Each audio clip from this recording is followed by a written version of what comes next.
Meus irmãos, a paz do Senhor Jesus, queremos agradecer você que está aí já ligadinho conosco. Vamos dar início à nossa pré-aula, a nossa lição de hoje, a lição de número 5, que traz como título a identidade do Espírito Santo. Lição essa que será ministrada domingo próximo na Escola Bíblica Dominical. E juntamente comigo, para estar comentando essa lição, está aqui o evangelista Paulo César. A paz do Senhor, evangelista Paulo. A paz do Senhor Giovanni, a paz do Senhor a todos os ouvintes que mais uma vez nos acompanham. Estaremos estudando mais uma lição desse trimestre, uma lição maravilhosa. Hoje nós vamos estar estudando a identidade do Espírito Santo, um assunto muito importante para a nossa atualidade, Giovanni. Exatamente, mais uma doutrina, que nós vamos estar aqui mencionando, nessa pré-aula.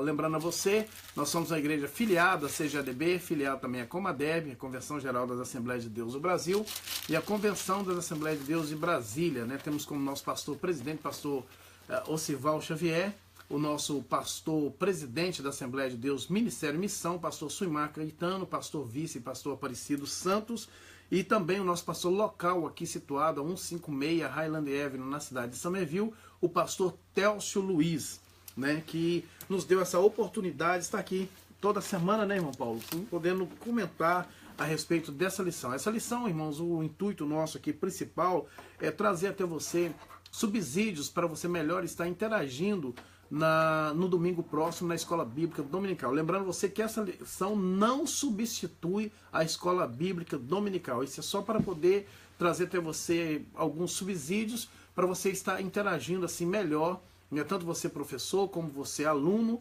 com a Escola Dominical nos domingos. A Escola Dominical é de suma importância para a igreja. E você que porventura a sua igreja não tem uma escola dominical nos domingos, ou que você não está frequentando nenhuma igreja, fica aí já de início o nosso convite para estar aqui conosco, E essa pré-aula é uma pré-aula ao vivo. Você pode estar interagindo conosco, fazendo perguntas, tirando as suas dúvidas. É só você acessar aí, na página aí, ficar ligadinho conosco, que tem bastante assunto aqui para poder tratar, irmão Paulo? Sim. Essa é a grande realidade. Então vamos lá, a nossa lição de hoje tem como objetivo mostrar que o Espírito Santo é a terceira pessoa da Trindade e que ele convence o mundo do pecado, da justiça e do juízo, E temos como objetivos específicos que é compreender, mostrar, apresentar e analisar. Compreender quem é o Espírito Santo, mostrar a divindade do Espírito Santo à luz da Bíblia, E apresentar os atributos da divindade e a personalidade e analisar a personalidade do Espírito Santo. É um assunto, assim como diz o irmão Paulo, de bastante interesse, principalmente para os dias atuais, Sim, falar do Espírito Santo, principalmente para os dias atuais. Verdade. A nossa introdução, irmão Paulo, já para nós ganharmos tempo, nos diz assim que as Escrituras Sagradas revelam a identidade do Espírito Santo, sua deidade absoluta, sua personalidade, sua consubstancialidade com o Pai e o Filho como a terceira pessoa da Trindade e suas obras no contexto histórico salvífico. Todos esses dados da revelação só foram definidos depois do Concílio de Nicéia. Então, irmão Paulo, dentro já desse assunto que nós vamos adentrar nele aqui, nos explique para nós como se deu essa... Porque nós entendemos que nós vamos falar de coisas mais profundas, mais para frente aqui, a respeito da como se deu essa revelação do Espírito Santo, mas aqui o comentarista coloca que todos esses dados da revelação só foram definidos depois do Concílio de Nicéia. Como se deu essa definição do Espírito Santo, da terceira pessoa da Trindade, no Concílio de Nicéia? Então, na verdade, no concílio, essa definição da divindade ou da identidade do Espírito Santo, ele não ficou definido no concílio, Que na verdade, o concílio de Nicéia, quando foi convocado em 325 por Constantino, ele tratou de uma heresia. Esse concílio foi exatamente para tratar de uma heresia, que era os arinianos, seguidores diários, e para definir a divindade de Jesus. Na verdade, eles queriam de início, o debate deles era a questão de Jesus como... A questão de Jesus como verdadeiro Deus. Filho de Deus, exatamente, né? Verdadeiro Deus. O objetivo desse concílio foi exatamente combater os seguidores diários e definir ali a divindade de Jesus. Quando eles fizeram ali o credo desse concílio, no credo ali eles indicaram então a divindade, a personalidade do Filho de Deus, de Jesus, e também, aí eles disseram assim, e também do Espírito Santo. Só que ali, nesse concílio de Nicéia, não foi discutido a personalidade do Espírito Santo, a divindade do Espírito Santo. Eles criam no Espírito Santo, mas não era definitivo como Deus. A partir desse concílio que houve então a necessidade de reunir novamente para definir. Porque o concílio de Nicéia, como muitos até usam Constantino como foi o que introduziu a doutrina da Trindade. Na verdade, a doutrina da Trindade não ficou definida aqui no Concílio de Nicéia. Isso nós estamos se referindo ao concílio do ano 325. 325. Exato. Porque no ano de 381 houve um outro concílio, agora não foi convocado por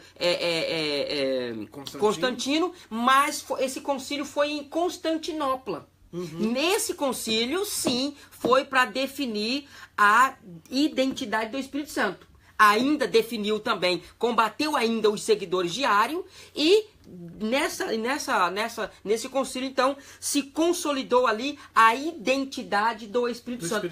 Então, eles pegaram o credo de Nicéia, do ano 325, e o credo de Constantinopla e formaram o chamado credo niceno-constantinopolitano. Isso é o credo niceno-constantinopolitano. Que esse credo, ele reconhece então a Trindade, porque reconhece, até o concílio de Nicéia reconhecia a Deus Pai e Filho. E no concílio de Constantinopla inclui então o Espírito Santo como sendo Deus. Então, a doutrina do Espírito Santo é um assunto importante para os nossos dias hoje. Por quê? Porque revela a identidade, né, a divindade e a personalidade do Espírito Santo. Isso ficou claro neste concílio. E sem contar da sua... É um nome meio complicado de falar, principalmente para mim.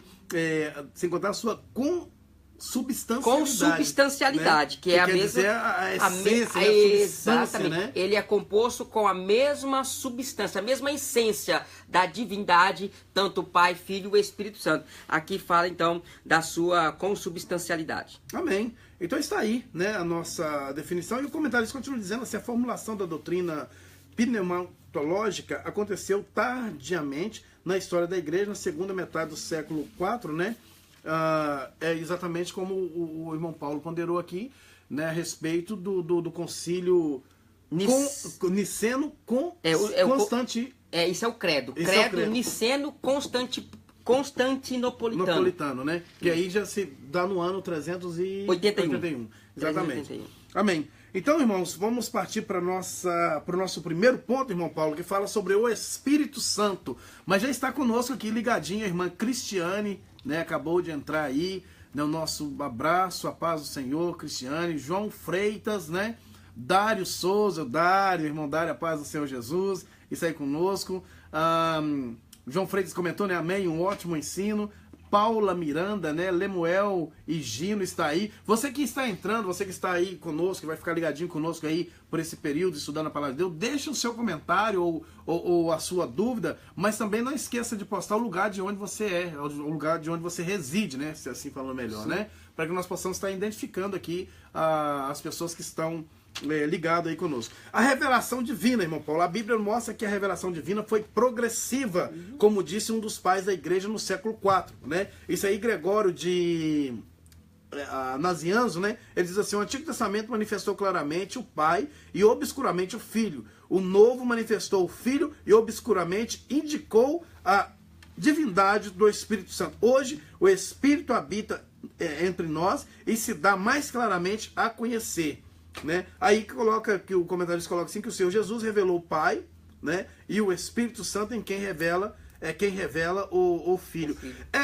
Nessa questão, irmão Paulo, da revelação divina do Espírito Santo. Nós sabemos que no Velho Testamento o Espírito Santo vinha como um conta-gotas, né? Ele vinha sobre os profetas, o profeta tinha naquele instante a capacitação de realizar os feitos, né? Como vários profetas foram ali visitados, né, pelo Espírito Santo, mas mesmo assim nós não temos uma definição bem clara do Espírito Santo no Velho Testamento, né? Essa definição, quando nós podemos dizer que se deu para dentro da revelação divina, essa definição, embora, volto a dizer, que nós sabemos que o Espírito Santo é desde o Gênesis a Apocalipse, né? Mas quando se deu assim essa definição, essa revelação divina do Espírito Santo para nosso entendimento de hoje? Então, nós observamos para a Bíblia e nós olhamos que a revelação bíblica, ela é progressiva. Toda a doutrina, por exemplo, a soteriologia, a martirologia, a própria manifestação de Deus no decorrer da história, ela se dá de forma progressiva. De forma que nós vemos o Espírito Santo atuando desde as primeiras linhas do livro de Gênesis e até o capítulo 22 lá do livro de Apocalipse. Então nós temos a atuação do Espírito Santo. Não houve um período na história em que o Espírito Santo começou a agir. A partir daquele momento começou a atuação do Espírito Santo. O Espírito Santo ele atua desde a eternidade, conjuntamente com o Pai e o Filho. A questão é que, como o próprio comentarista coloca, como a Bíblia ela é progressiva, nós vemos no Antigo Testamento, mais aqui, onde o Pai ele é claramente visível, e temos assim a manifestação do Filho de uma forma obscura. No Antigo Testamento nós temos ali a atuação do Pai, certo? E o Filho manifestado obscuramente. Depois nós temos no Novo Testamento ali a manifestação do Filho. E indicando ali a manifestação do Filho, indicando ali a divindade do Espírito Santo. E hoje nós temos aqui a plenitude do Espírito Santo. O que o comentarista está querendo dizer? O comentarista está querendo dizer que, apesar do Espírito Santo estar desde a eternidade, houve um período de progressão da revelação do plano de Deus, né? Então, de forma que nós vemos o Espírito Santo atuando em todos os momentos da criação. E tem algo interessante, quando o apóstolo Paulo fala da plenitude dos tempos, que Deus envia o seu Filho, olha o que ele fala. Primeiro, ele diz assim, olha, primeiramente, falou-nos através dos nossos primeiros pais, né, na fé, seguindo através dos profetas. Então Deus manifestou aos nossos pais pelos profetas de várias maneiras, né? Aí, chegando à plenitude dos tempos, quando Deus enviou o seu Filho, nascido de mulher, nascido sob a lei, para remir os que estavam sob a lei, a fim de que recebêssemos a adoção de filhos. E porque sois filhos, enviou Deus ao nosso coração o Espírito do Filho. Então, na verdade, aqui nós vemos uma forma da manifestação de Deus. Antes, Deus falava através do Espírito pelos profetas, mas de uma forma, como você mesmo já colocou, Giovanni, o Espírito Santo ele vinha como uma forma, ele vinha e voltava. O Espírito Santo vinha, atuava, assim que ele concluísse a sua obra, ele se retomava novamente. Então nós não tínhamos aquela permanência do Espírito Santo. Mas quando veio a plenitude dos tempos, que Deus envia o seu Filho para salvar os que estavam sob a lei,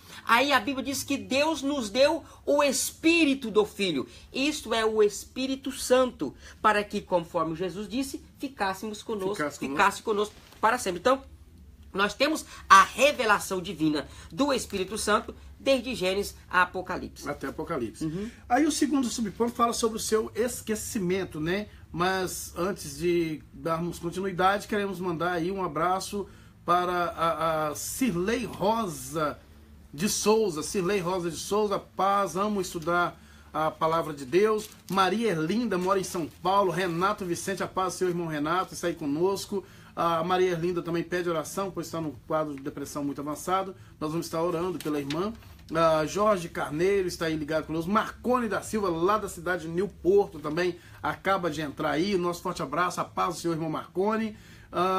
E a Dilson Martins, né, está aqui também ligado conosco. Deixe, por favor, o seu comentário e também o local onde você reside para que possamos estar identificando. Irmão Paulo, o segundo ponto vai falar, o segundo subponto, perdão, vai falar sobre o esquecimento, né? A abundância de detalhes na Bíblia sobre a identidade do Espírito Santo no que diz respeito à sua personalidade, divindade, bem como o seu relacionamento com o Pai e com o Filho, né? Aí o comentarista coloca que ele aparece literalmente em toda a Bíblia, desde Gênesis até Apocalipse, né? Na criação até Apocalipse. Gênesis capítulo 1, versículo 2, Apocalipse 22, 17, como o irmão já ponderou aqui. Mas esses dados da revelação precisavam ser definidos. Daí a necessidade de formulações teológicas exigida pela nova realidade cultural em que a igreja vivia e pelas demais civilizações em que o evangelho havia penetrado. Irmão Paulo, essa difícil tarefa levou séculos para ser concluída e as várias tentativas resultaram também em heresias. Agora, o nosso comentário aqui é a respeito de esse tempo. Nós sabemos que houve essa necessidade, né, dessa formação, se assim podemos dizer, definir essa questão teológica, né, como pneumatologia, a questão da doutrina do Espírito Santo, mas com essa definição também, como colocou o comentarista aqui, nós vemos até nos dias atuais, nos dias em que nós estamos vivendo, também resultaram em heresias, né?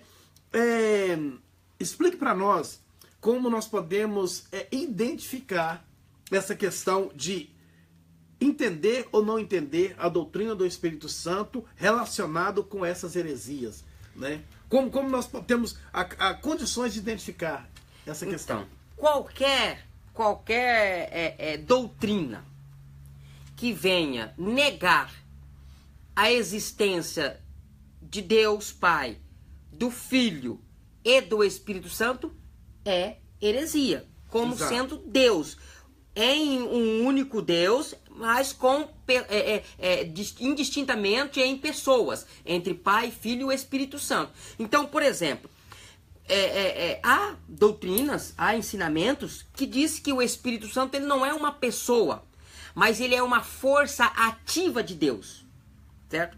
Ora, o Espírito Santo, ele é uma força, nós vemos na Bíblia dizendo que o Espírito Santo entristece, o Espírito Santo tem vontade, o Espírito Santo age. Isso é característica de uma pessoa, de uma pessoa. Uma força não pensa, uma força não age, uma força não tem vontade. Então, quem ensina que o Espírito Santo é uma força, isso é ensinamento herético. Nós podemos citar, por exemplo, os Testemunhos de Jeová. O Testemunho de Jeová ensina que o Espírito Santo não é uma pessoa, e assim sendo não é Deus.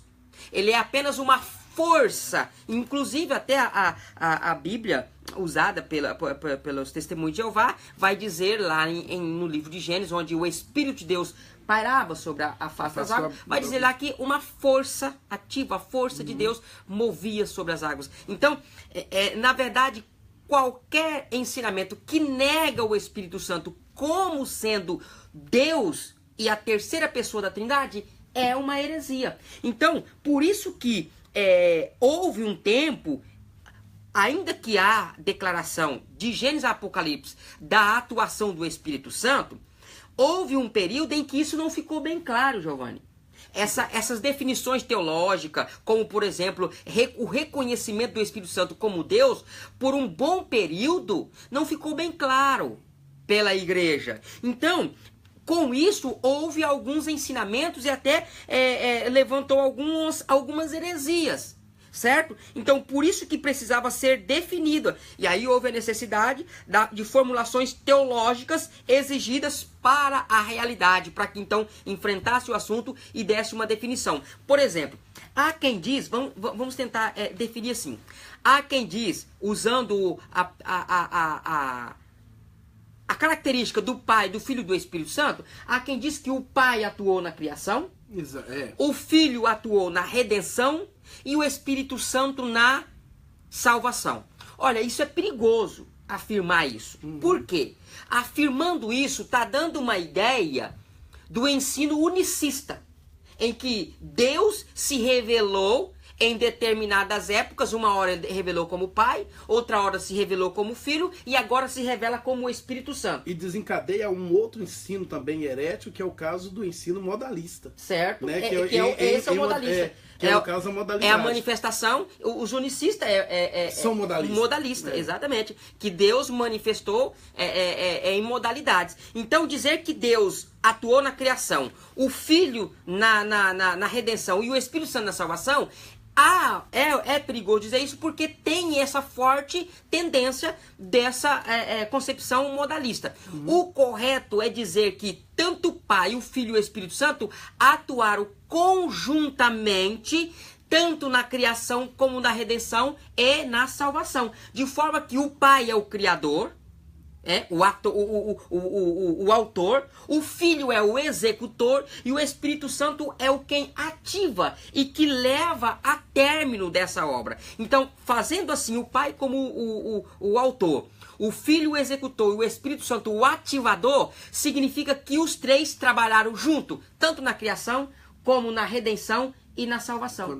Certo? Então não houve modalidades de ação de Deus definindo assim como as pessoas. E então, aí há essa necessidade dessa formulação para poder combater esse tipo de heresia. Esses tipos de heresia. Então, por isso que este esquecimento, ele é marcado exatamente por uma falta de definição adequada. Porque no Antigo Testamento, Israel, por exemplo, eles não tinham uma definição, eles não sabiam definir, por mais que a Bíblia, a Torá, falava do Espírito de Deus, veio sobre o profeta. Ali é o Espírito de Deus. Só que para eles não tinham na mente deles que este era uma pessoa da divindade. Então era simplesmente o Espírito de Deus. Então esse período, depois a igreja, eu posso dizer, Giovanni, que os pais da igreja, o período apostólico, não teve essa dúvida, porque os próprios apóstolos, Paulo, escreveu a respeito indicando o Espírito Santo como Deus.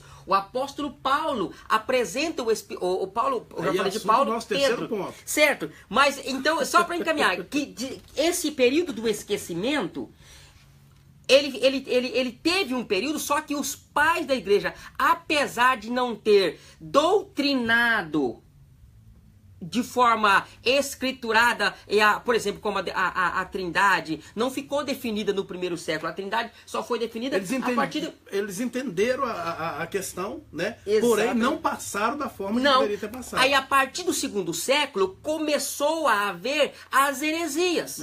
E aí, então, que houve a necessidade de ter a definição por conta dessa falta de definição. Então, é que a igreja foi a formular as suas doutrinas acerca do Espírito Santo.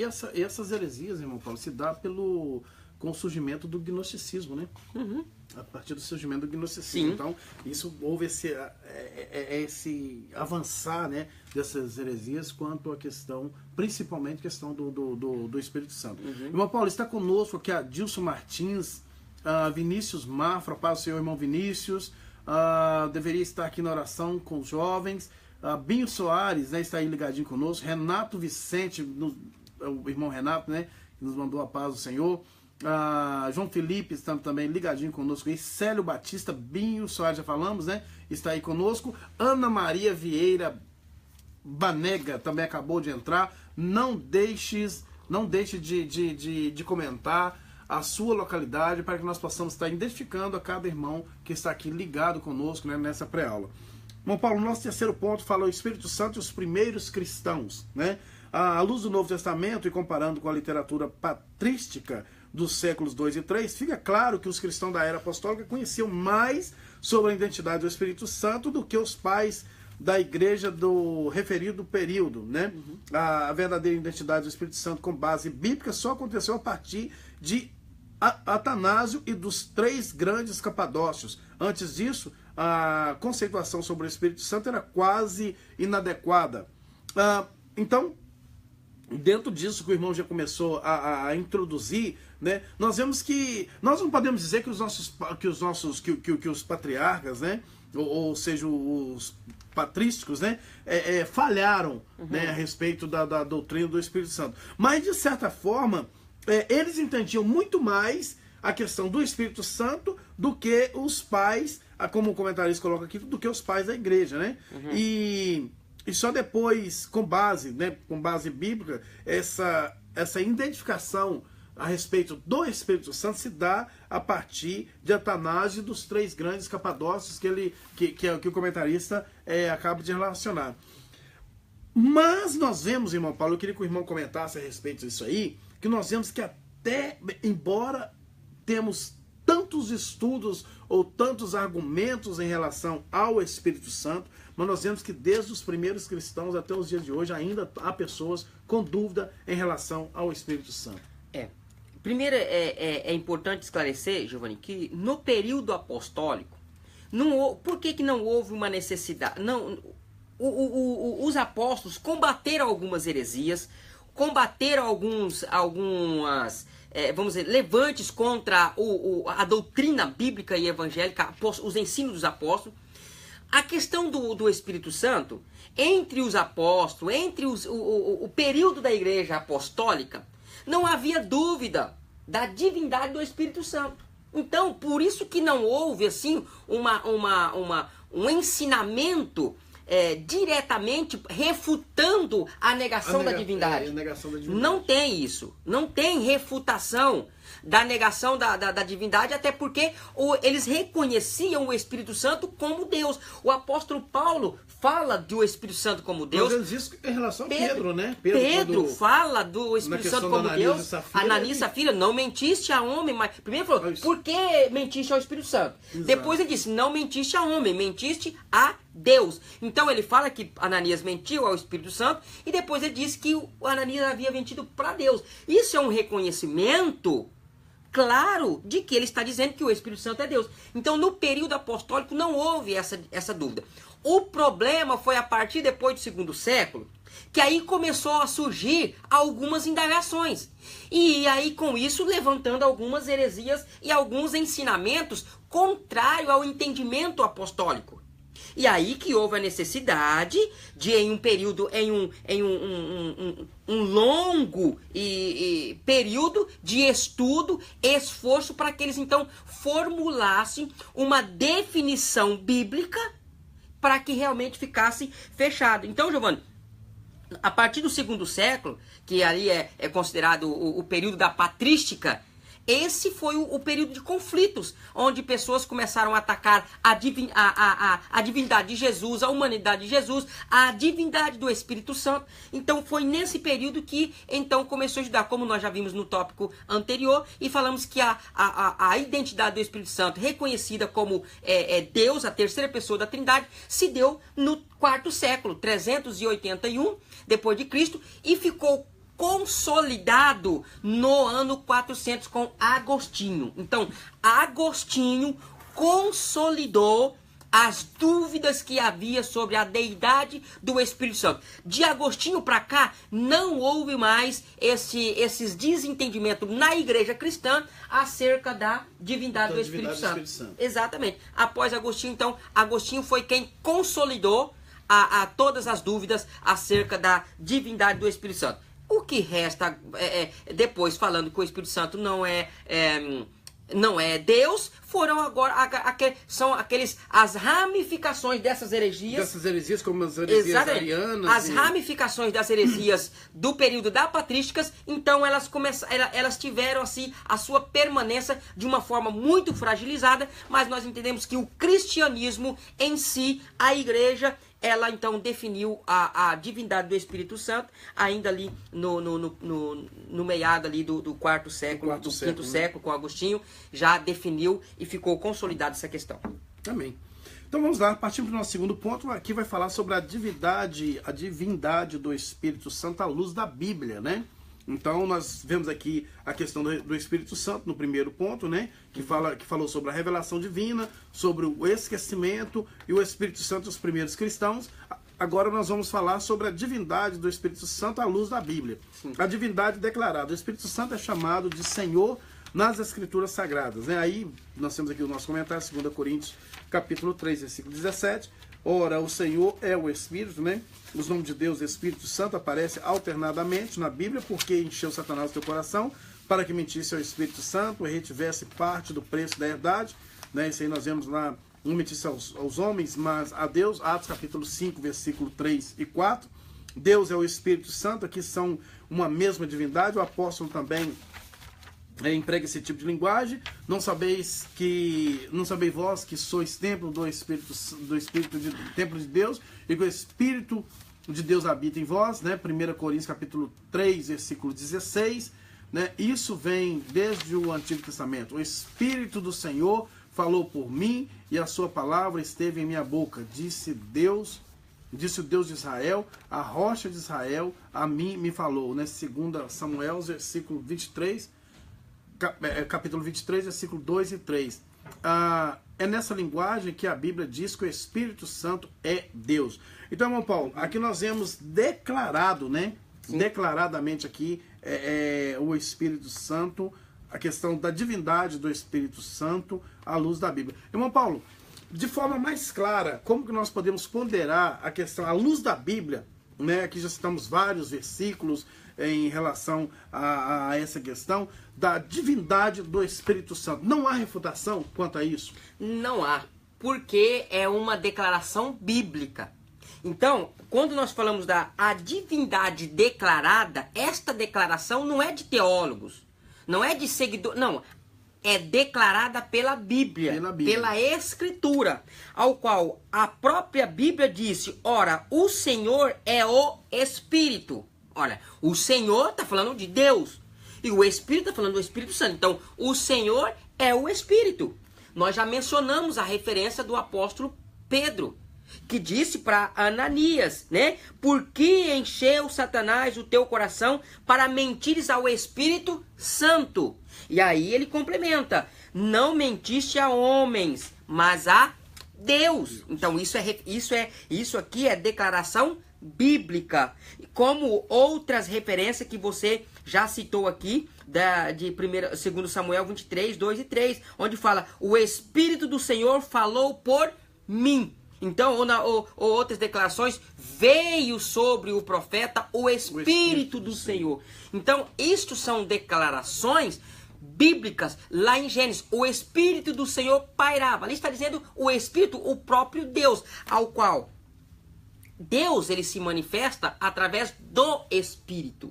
Certo? Então, quando nós temos a manifestação de Deus, é através do Espírito. Então, essa questão de que o Espírito foi criado, ou que o Espírito é uma força, nós podemos observar que o Espírito, o que define o Espírito como Deus, é a sua personalidade.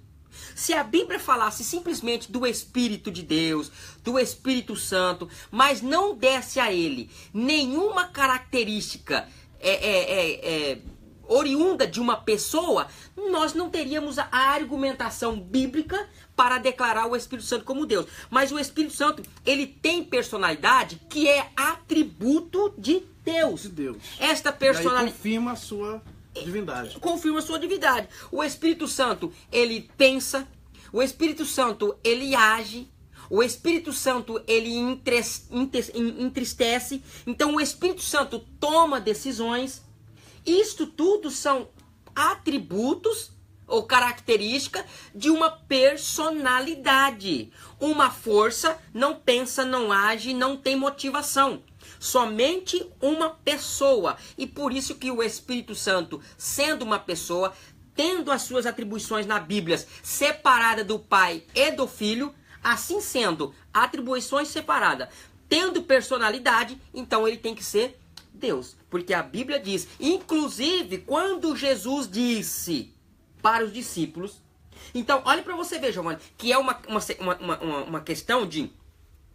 A definição bíblica, a definição doutrinária da trindade, vamos dizer assim, da divindade em si, ela é uma questão que houve desdobramentos.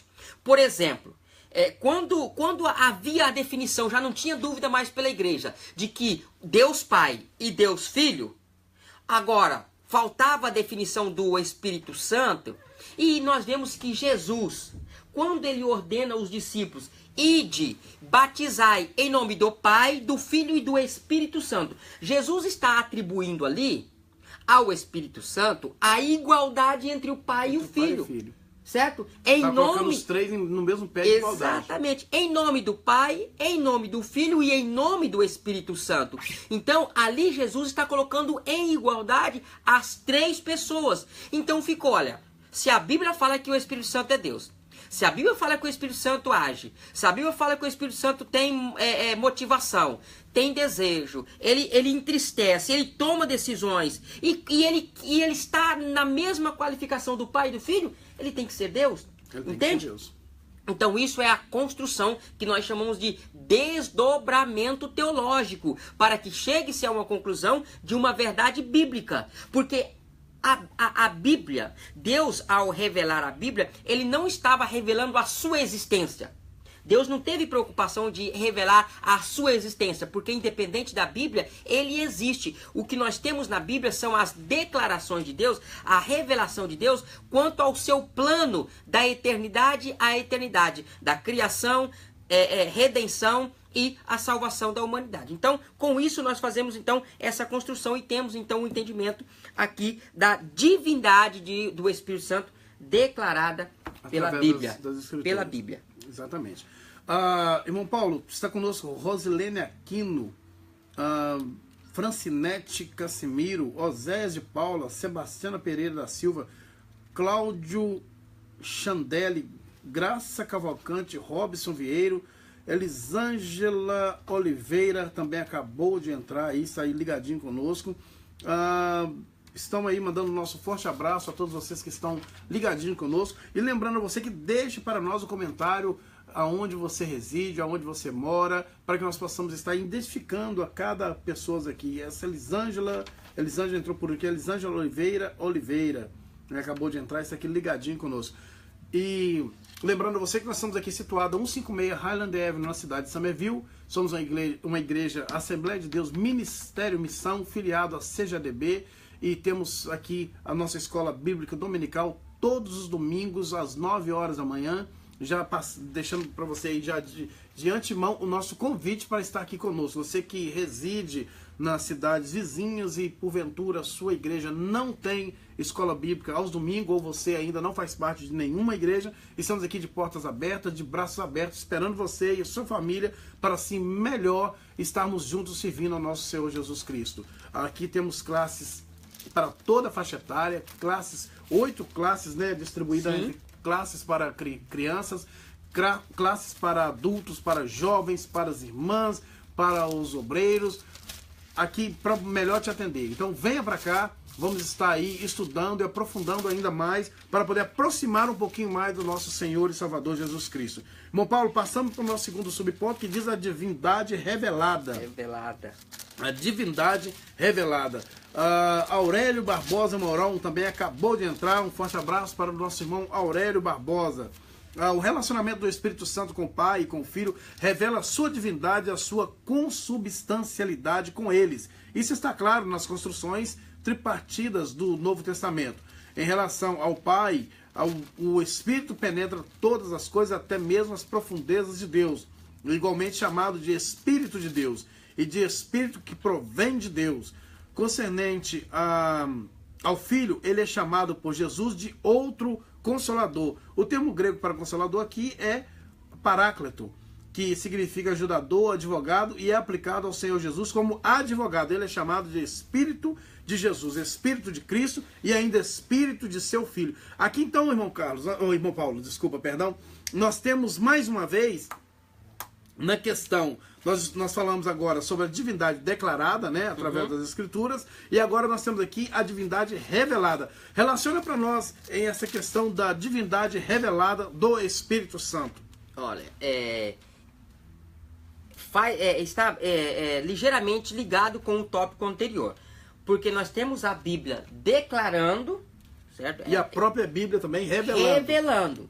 Então a Bíblia declarou que ele é Deus, né? Falando da sua divindade, e a Bíblia então agora revela essa divindade. Revela como? Com a forma do relacionamento entre o pai e o filho, ali então trazendo a sua consubstancialidade, entre o pai e o filho.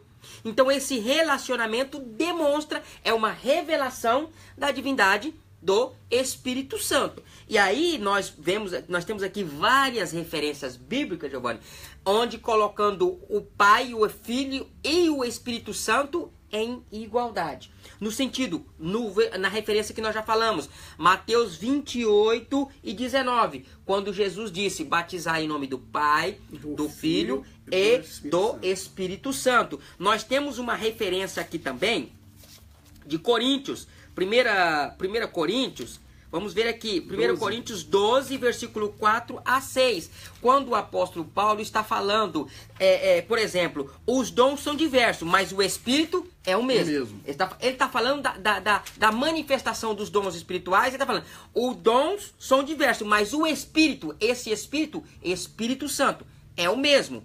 Aí ele coloca, e também a diversidade no serviço, mas o Senhor é o mesmo. E aí ele coloca, e há diversidade nas realizações, mas o mesmo Deus. Então, nós temos aqui, nós temos as três pessoas, o Espírito, o Senhor, que é Jesus, e Deus, que é o Pai. Então, nós vemos aqui outra manifestação revelada pela Bíblia, outra revelação da divindade do Espírito Santo, pela Bíblia ali, colocando ele com igualdade.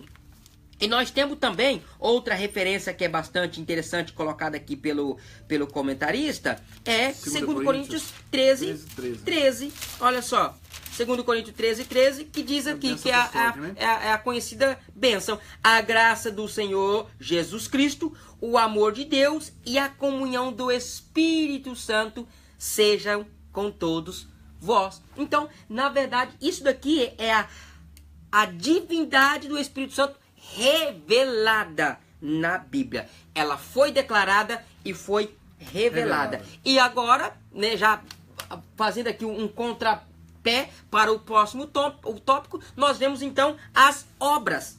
Então ela foi declarada, ela foi revelada, e aí então nós temos as obras, que é a ação do Espírito Santo trabalhando. Exatamente. Então, a divindade do Espírito Santo é vista não apenas na declaração direta das Escrituras, nem somente pelo relacionamento dele com o Pai e o Filho, mas também nas obras de Deus. O Espírito Santo é o Criador do universo e dos seres humanos. Ele gerou Jesus, o ressuscitou dentre os mortos e ressuscitará os fiéis. Ele é o Senhor da igreja, autor do novo nascimento, da vida, regenera o pecador, distribui os dons espirituais. Assim, o credo niceno constantinopolitano declara, e no Espírito Santo, o Senhor e vivificador, o que procede do Pai e do Filho, o que juntamente com o Pai e o Filho é adorado e glorificado, o que falou por meio dos profetas. A confirmação bíblica dessa verdade é abundante. Aí tem 2 Coríntios, capítulo 3, versículo 17, Romanos 8, 2, João 15, 26, Filipenses 3, 3, 2 Pedro 1, 21, né? Tudo declarando a respeito dessas obras divinas, que eu quero deixar que o irmão comente, né, para nós aí, já que você já deu o pontapé inicial em relação às obras divinas. E aqui fecha, né, Giovanni? Aqui fecha para sem dúvida, a questão da divindade do Espírito Santo à luz da Bíblia. Da Bíblia, né? A Bíblia é a revelação de Deus. Vamos só recapitular aqui então. Então nós temos a questão da divindade declarada, A divindade declarada, a divindade revelada e agora as obras. as obras. E isso para completar o entendimento de que a Bíblia, a própria Bíblia revela o Espírito Santo como sendo Deus. Exatamente.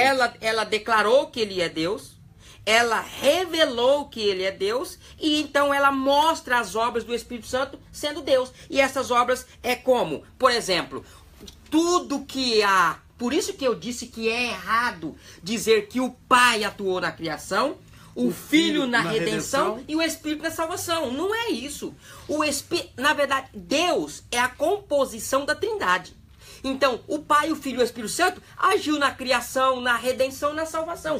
De forma que tudo que Deus faz tem a ação conjunta dos três. Exato. Certo? É claro que as atribuições... Olha para você ver. Por isso que estudar a divindade, estudar Deus, o Deus do cristianismo...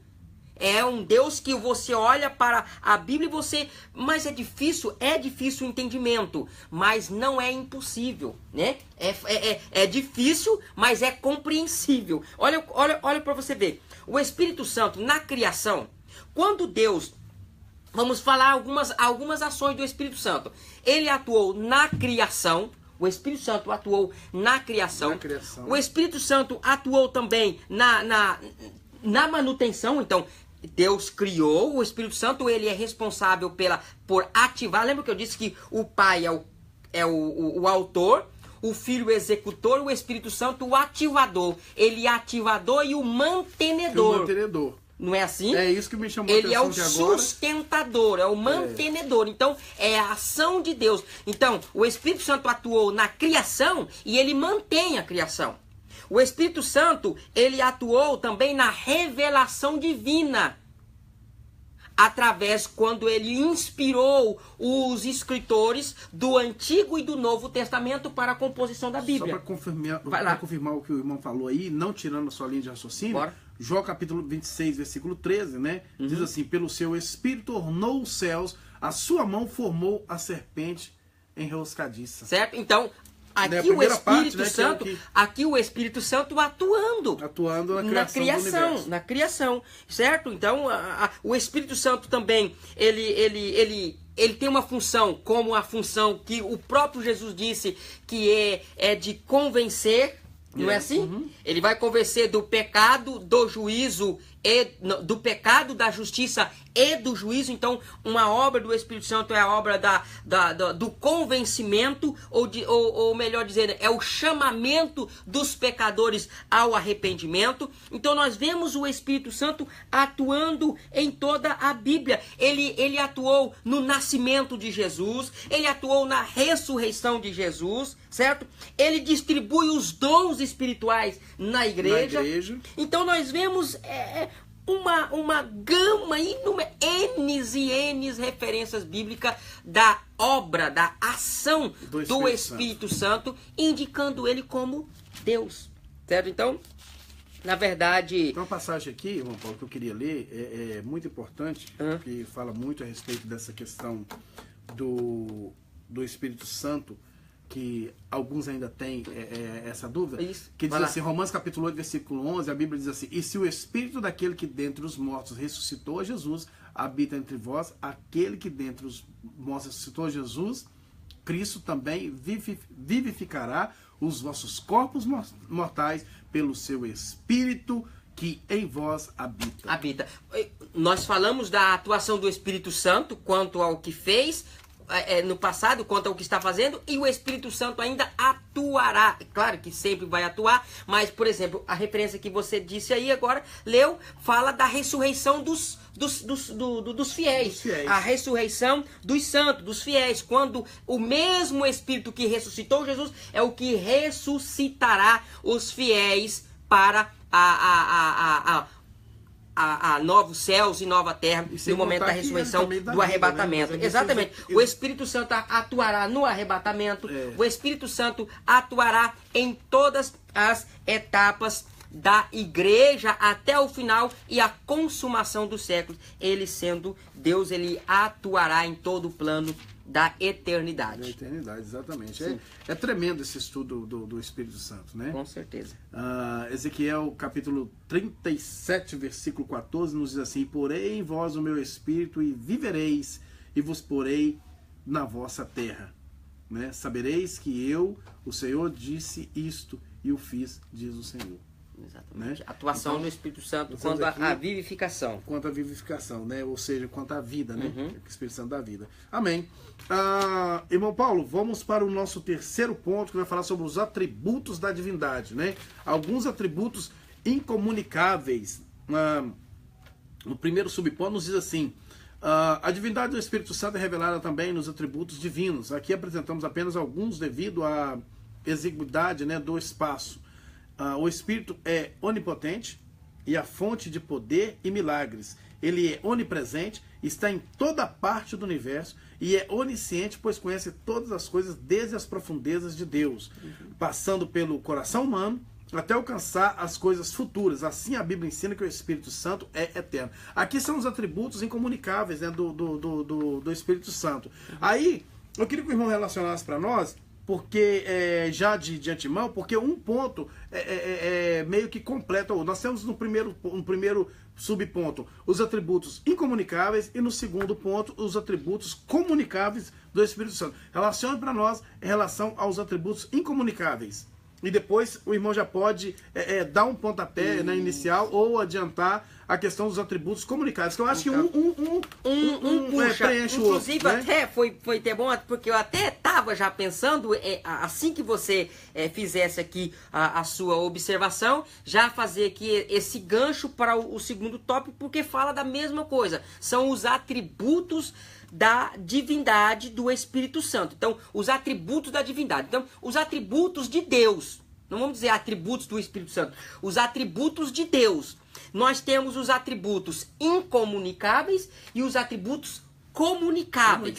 Os atributos incomunicáveis, que é a onipresença, a onipotência e a onisciência. Poderíamos também relacionar a eternidade, que é um atributo incomunicável de Deus. Por que incomunicável? Porque esse atributo, Deus não comunica, Deus não distribui, não reparte com ninguém. Esses atributos incomunicáveis, eles são próprios da natureza de Deus. Então, só Deus pode ter esses atributos.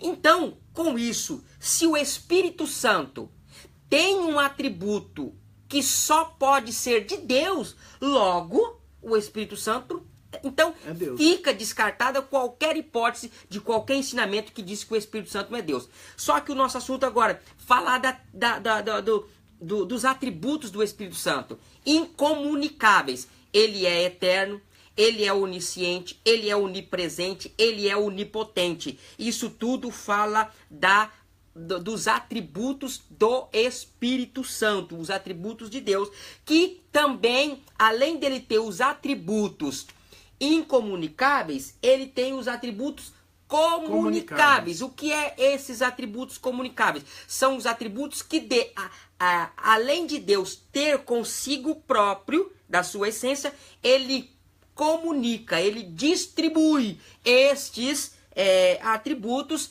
a humanidade, a sua criação. Por exemplo, o atributo da santidade. Deus é santo, mas ele comunica a santidade. Ele exige também que sejamos santos.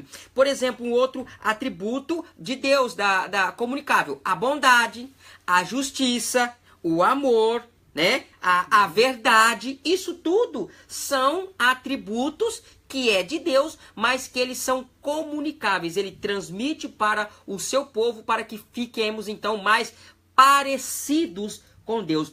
São os atributos que Adão tinha. Quando Deus forma o homem a sua imagem e semelhança, Deus coloca no homem os atributos comunicáveis de Deus.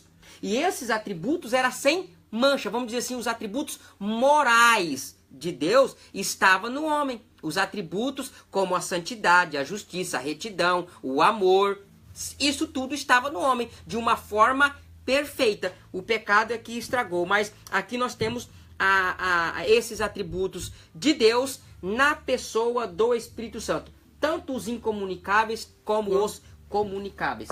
E isso não deixa de certo ponto também ajudar na revelação do Espírito Santo. Exatamente. Né? Então vamos lá, o terceiro subponto fala sobre o Espírito Santo e a Trindade. Mas antes disso, queremos mandar um forte abraço para Cirleide Oliveira, que está aí ligadinho conosco. Renato Vicente, mais uma vez, graças a Deus pelo Espírito que vive em nós. Amém, irmão Renato. Maria Telma, a paz aos irmãos, a paz do Senhor Jesus, aqui é de Maceió, Alagoas. Peço oração para minha casa e minha família, Deus abençoe. Está aí também ligadinho conosco, Jaqueline Wenderson Almeida Moreira Reis, né? Isso aí também ligadinho conosco. Não deixe de deixar não deixe de postar, né, o seu comentário ou e também o lugar pelo qual você reside, igual a Maria Telma aí colocou que ela é lá de Maceió, né? Um forte abraço para todos ali de Maceió, Alagoas, né, que está aí ligadinho conosco. Estamos aqui localizados a 156 Highland Avenue, na cidade de Somerville, Estados Unidos, em Boston, né? Boston, nos Estados Unidos, né? E deixando para você o nosso convite para estar conosco na Escola Bíblica Dominical domingo próximo, a partir das 9 horas da manhã. E lembrando a você que todas as quarta-feiras, a partir das 8 horas da noite, estamos aqui para melhor trazer até você subsídios para você interagir na Escola Bíblica Dominical. Sendo você professor ou aluno, estamos aqui para poder fazer, né, trazer para você um preâmbulo, né, dessa lição que será ministrada domingo próximo. E deixando bem claro, né, irmão Paulo, que isso é só um preâmbulo, não é, de certa forma, a essência daquilo que nós vamos estar estudando, né?